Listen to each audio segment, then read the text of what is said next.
Welcome to the show. I've been watching and reading your work for some time, and I got to tell you, it's like going to school. I learn a lot almost every time I read something, so thanks for coming on the show. Just real quick, so the audience understands a little bit about your background.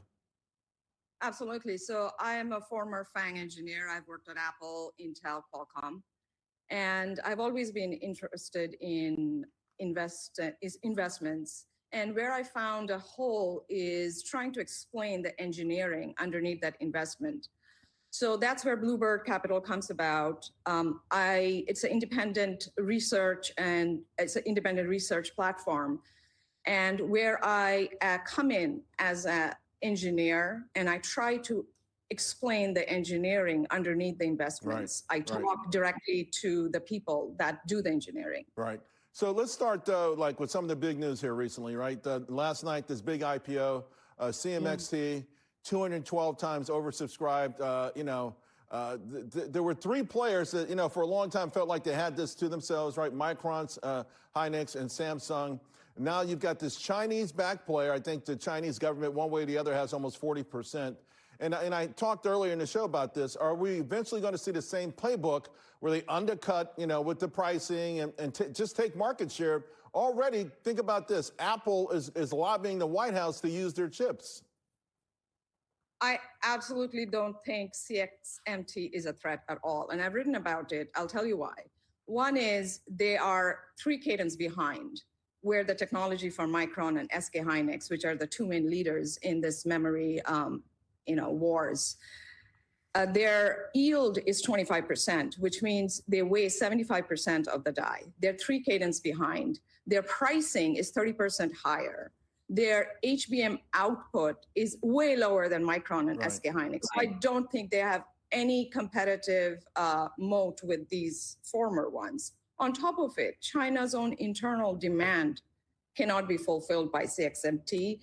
So I think the memory trade stays within SK Hynix, Samsung, and Micron continuing forward and expand. So then having said that, you're bullish. You would be a buyer of Micron and the Korean names? Absolutely. I would be a buyer today, and I would continue to be a buyer.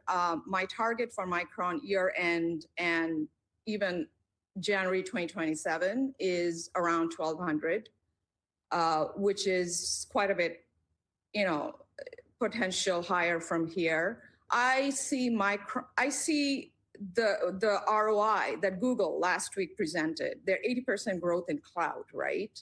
And they have a backlog of 500 billion.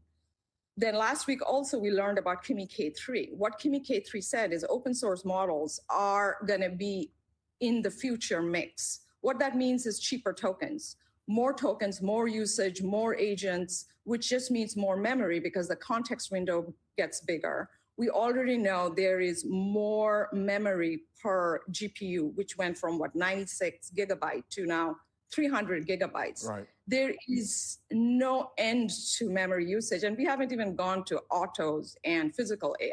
Right. So that's it. That's what we want to know because, on the street, people tend to use momentum, charts, guessing. Very few understand the engineering, and I love that's where you come from. It gives me a certain amount of calm to understand that part of the story because that doesn't go away overnight. We'll talk about a few other names on your long list. BB, it's been a while. It's coming on real strong here. I'm hearing this now as a play on robotics. Yes, more so robotics. BlackBerry, we all know, grandfather's phone. Well, things have changed. QNX, which is their operating system for vehicles, it's in 270 million cars. And their CEO recently came on and explained it. It's a real-time operating system, but this is where I explained the engineering. What they have is something called a microkernel.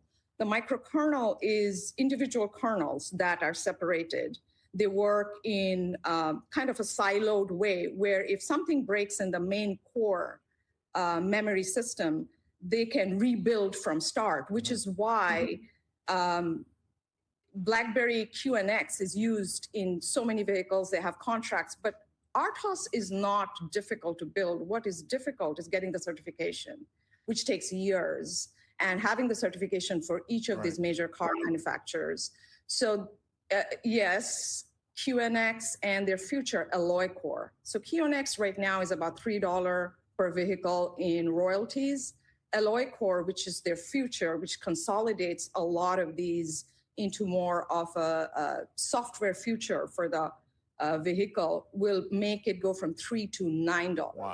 So that's where I think BlackBerry's potential comes in the future. All right. I also know you like Celestica, and I know that you like Cadence. We're out of time. I wanted to bring you back. TV time is a little bit shorter than those TED Talks that you normally give, but I got to tell you, you do fantastic work. Again, every time you speak, every time you write, I learn something that helps me as an investor, because sometimes you need to really understand what you own when it's this newfangled technology stuff. Thanks a lot, Annie. Thank you so much. Okay, we'll see you that. soon. Absolutely.